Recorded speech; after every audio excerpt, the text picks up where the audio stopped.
بسم الله الرحمن الرحيم طاسيم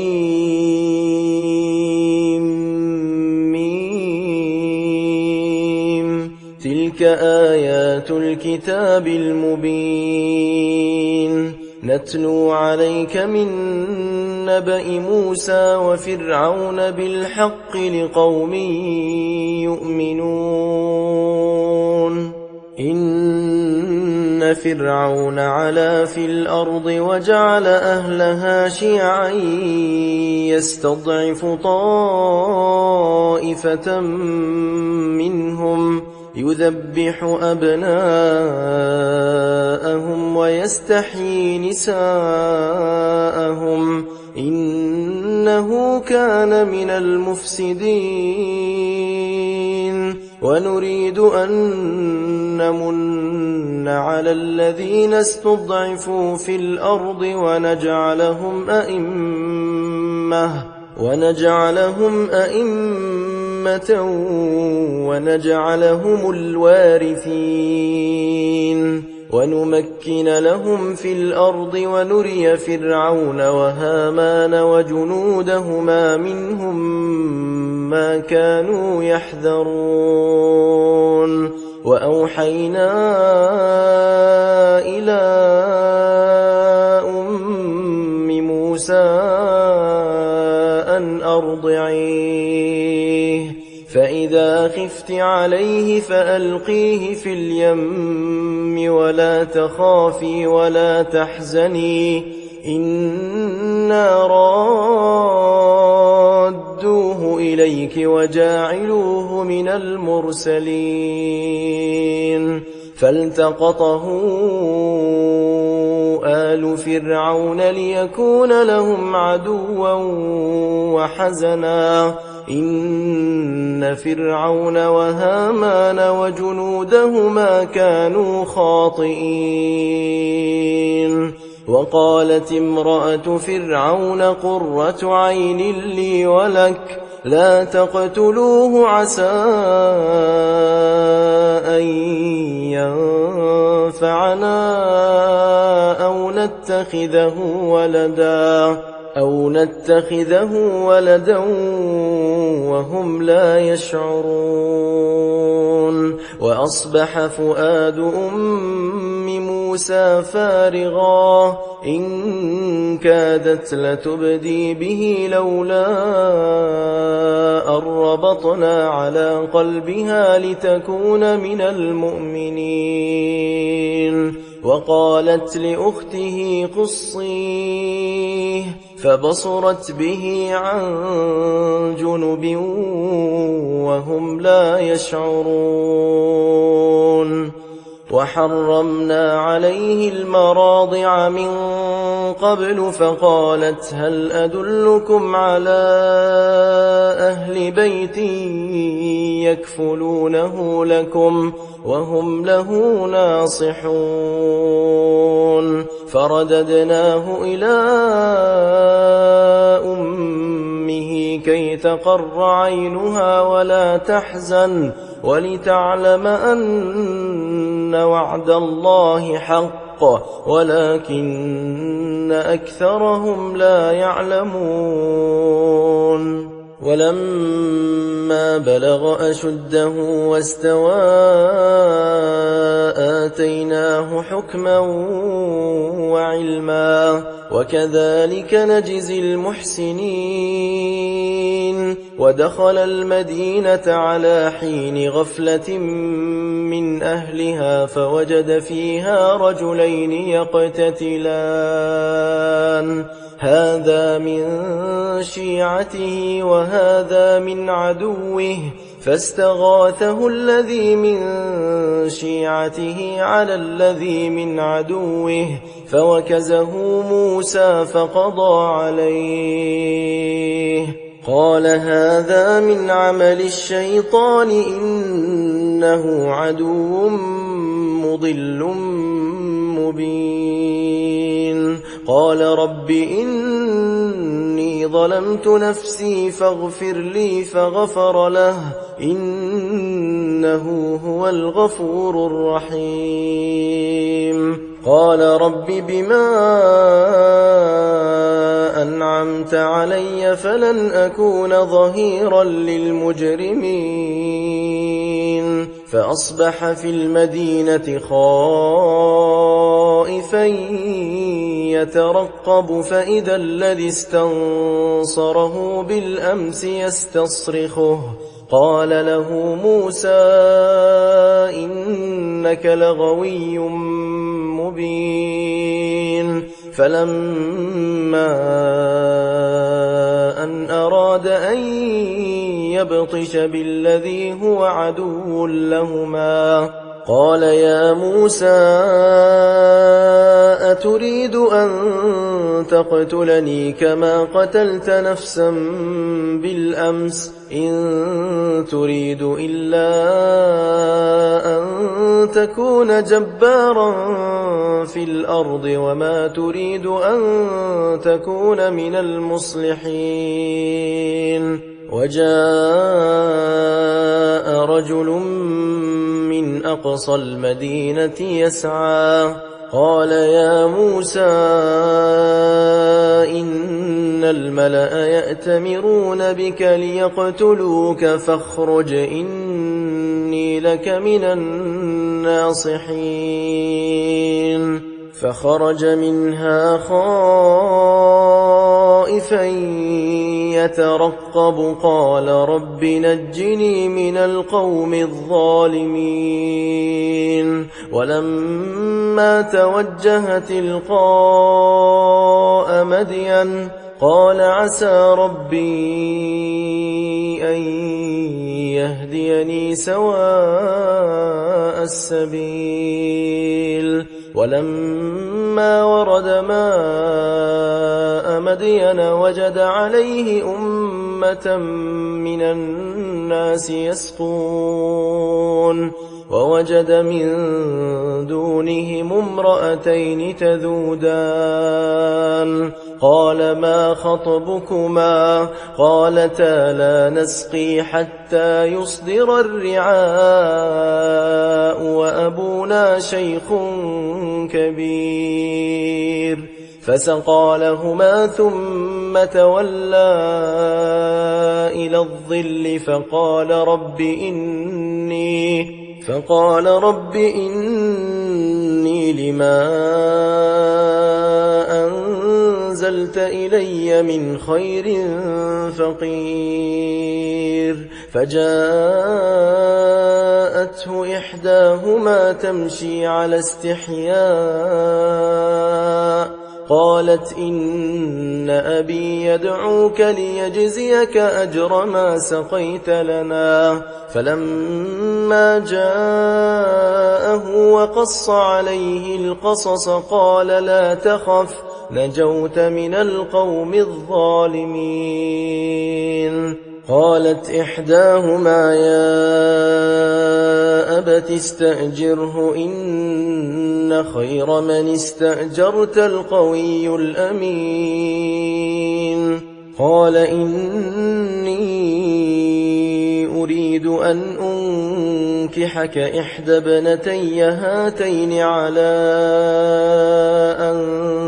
تأجرني 8 حجج فإن أتممت 10 فمن عندك وما أريد أن أشق عليك ستجدني إن شاء الله من الصالحين قال ذلك بيني وبينك أيما الأجلين قضيت فلا عدوان علي والله على ما نقول وكيل فلما قضى موسى الأجل وسار بأهله آنس من جانب الطور نارا قال لأهلهم كثوا إني آنست نارا لعلي آتيكم منها بخبر أو جذوة أو جذوة من النار لعلكم تصطلون فلما أتاها نودي من شاطئ الوادي الأيمن في البقعة المباركة من الشجرة أن يا موسى إني أنا الله رب العالمين وأن ألق عصاك فلما رآها تهتز كأنها جان ولا مدبرا ولم يعقب يا موسى أقبل ولا تخف إنك من الآمنين أسلك يدك في جيبك تخرج بيضاء من غير سوء واضمم إليك جناحك من الرهب فذلك برهانان من ربك إلى فرعون وملئه إنهم كانوا قوما فاسقين قال رب إني قتلت منهم نفسا فأخاف أن يقتلون وأخي هارون هو أفصح مني لسانا فأرسله معي يرد أن يصدقني إني أخاف أن يكذبون قال سنشد عضدك بأخيك ونجعل لكما سلطانا فلا يصلون إليكما بآياتنا أنتما ومن اتبعكما الغالبون فلما جاءهم موسى بآياتنا بينات قالوا ما هذا إلا سحر مفترى وما سمعنا بهذا في آبائنا الأولين وقال موسى ربي أعلم بمن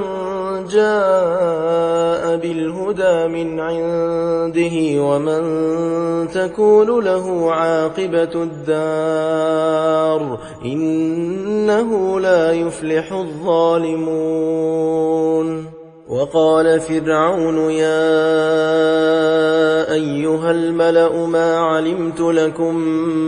من إله غيري فأوقد لي يا هامان على الطين فاجعل لي صرحا لعلي أطلع إلى إله موسى وإني لأظنه من الكاذبين واستكبر هو وجنوده في الأرض بغير الحق وظنوا أنهم إلينا لا يرجعون فأخذناه وجنوده فنبذناهم في اليم فانظر كيف كان عاقبة الظالمين وجعلناهم أئمة يدعون إلى النار ويوم القيامة لا ينصرون وأتبعناهم في هذه الدنيا لعنة ويوم القيامة هم من المقبوحين ولقد آتينا موسى الكتاب من بعد ما أهلكنا القرون الأولى بصائر للناس وهدى ورحمة لعلهم يتذكرون وما كنت بجانب الغربي إذ قضينا إلى موسى الأمر وما كنت من الشاهدين ولكننا أنشأنا قرونا فتطاول عليهم العمر وما كنت ثاويا في أهل مدين تتلو عليهم آياتنا ولكننا كنا مرسلين وما كنت بجانب الطور إذ نادينا ولكن رحمة من ربك لتنذر قوما ما أتاهم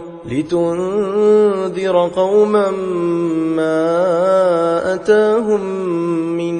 نذير من قبلك لعلهم يتذكرون ولولا أن تصيبهم مصيبة بما قدمت أيديهم فيقولوا ربنا لولا أرسلت إلينا رسولا فنتبع آياتك ونكون من المؤمنين فلما جاءهم الحق من عندنا قالوا لولا أوتي مثل ما أوتي موسى أولم يكفروا بما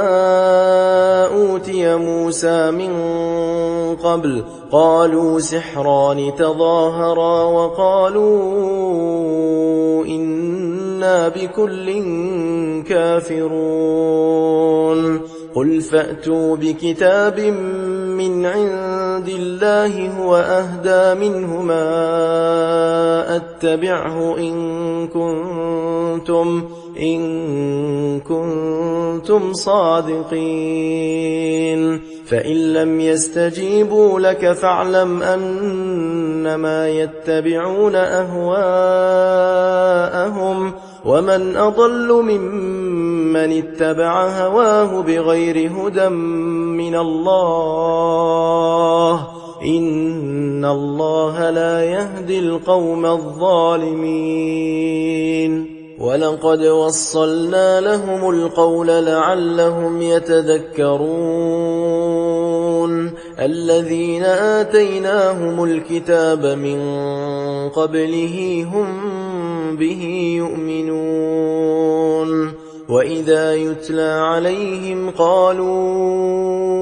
آمنا به إنه الحق من ربنا إنا كنا من قبله مسلمين أولئك يؤتون أجرهم مرتين بما صبروا ويدرؤون بالحسنة السيئة ومما رزقناهم ينفقون وإذا سمعوا اللغو أعرضوا عنه وقالوا لنا أعمالنا ولكم أعمالكم سلام عليكم لا نبتغي الجاهلين إنك لا تهدي من أحببت ولكن الله يهدي من يشاء وهو أعلم بالمهتدين وقالوا إن نتبع الهدى معك نتخطف من أرضنا أولم نمكن لهم حرما آمنا يجبى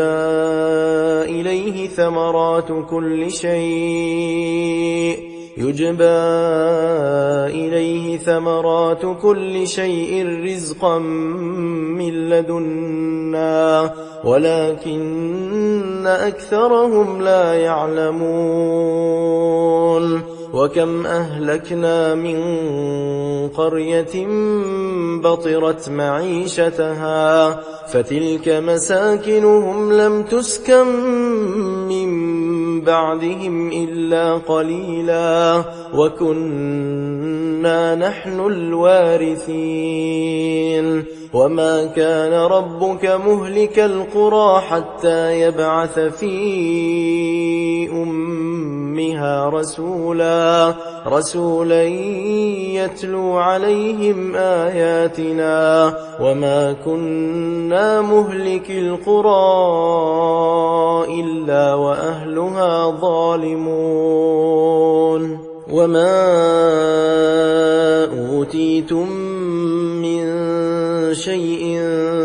فمتاع الحياة الدنيا وزينتها وما عند الله خير وأبقى أفلا تعقلون أفمن وعدناه وعدا حسنا فهو لاقيه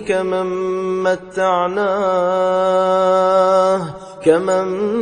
متعناه متاع الحياة الدنيا ثم هو يوم القيامة من المحضرين ويوم يناديهم فيقول أين شركائي الذين كنتم تزعمون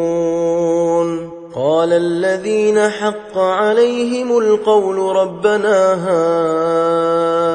هؤلاء الذين أغويناهم كما غوينا تبرأنا إليك ما كانوا إيانا يعبدون وقيل ادعوا شركاءكم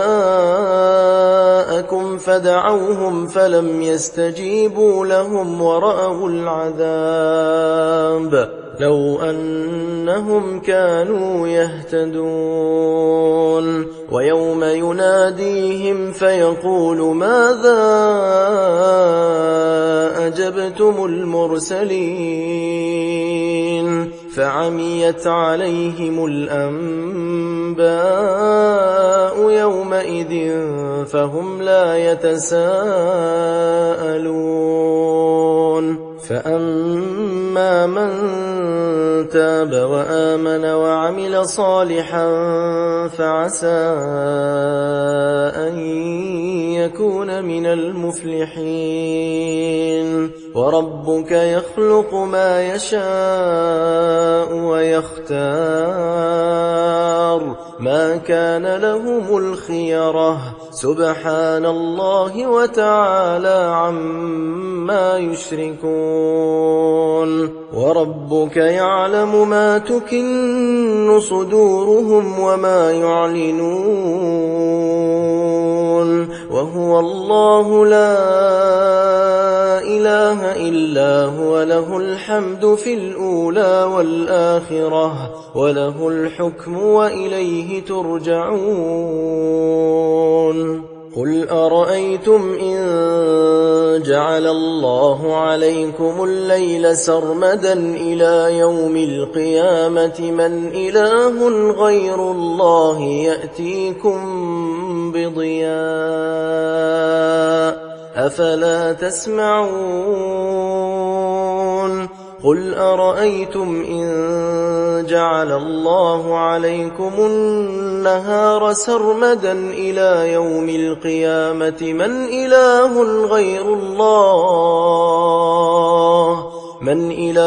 غير الله يأتيكم بليل تسكنون فيه أفلا تبصرون ومن رحمته جعل لكم الليل والنهار لتسكنوا فيه ولتبتغوا من فضله ولعلكم تشكرون ويوم يناديهم فيقول أين شركائي الذين كنتم تزعمون ونزعنا من كل أمة شهيدا فقلنا هاتوا برهانكم فعلموا أن الحق لله وضل عنهم ما كانوا يفترون إن قارون كان من قوم موسى فبغى عليهم وآتيناه من الكنوز ما إن مفاتحه لتنوء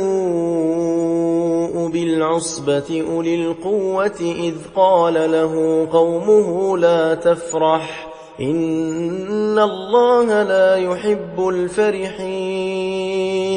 وابتغ فيما آتاك الله الدار الآخرة ولا تنس نصيبك من الدنيا وأحسن كما أحسن الله إليك ولا تبغ الفساد في الأرض إن الله لا يحب المفسدين قال إنما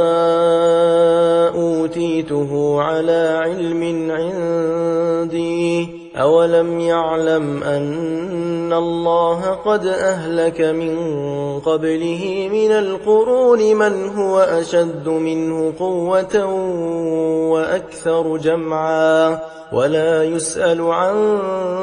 ذنوبهم المجرمون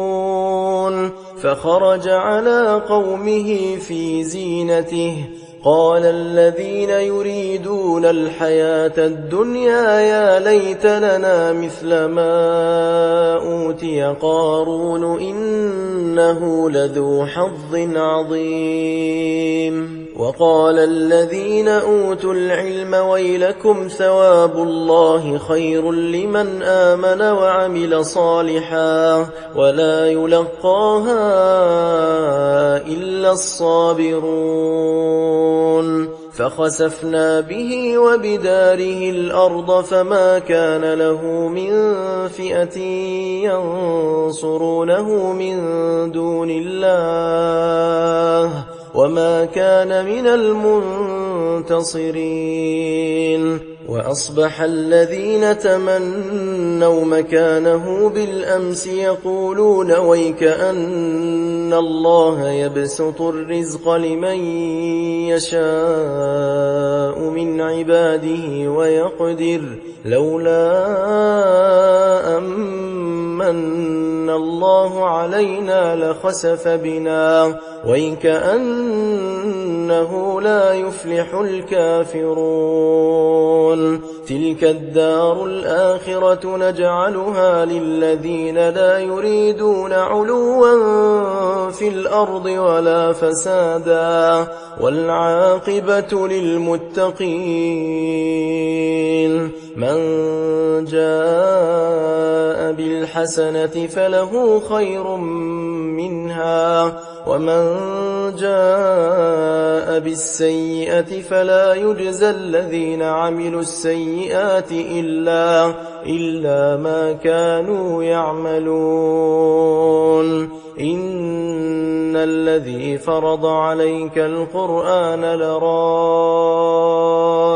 إلى معاد قل ربي أعلم من جاء بالهدى ومن هو في ضلال مبين وما كنت ترجو أن يلقى إليك الكتاب إلا رحمة من ربك فلا تكونن ظهيرا للكافرين ولا يصدنك عن آيات الله بعد إذ أنزلت إليك وادع إلى ربك ولا تكونن من المشركين ولا تدع مع الله إلها آخر لا إله إلا هو كل شيء هالك إلا وجهه له الحكم وإليه ترجعون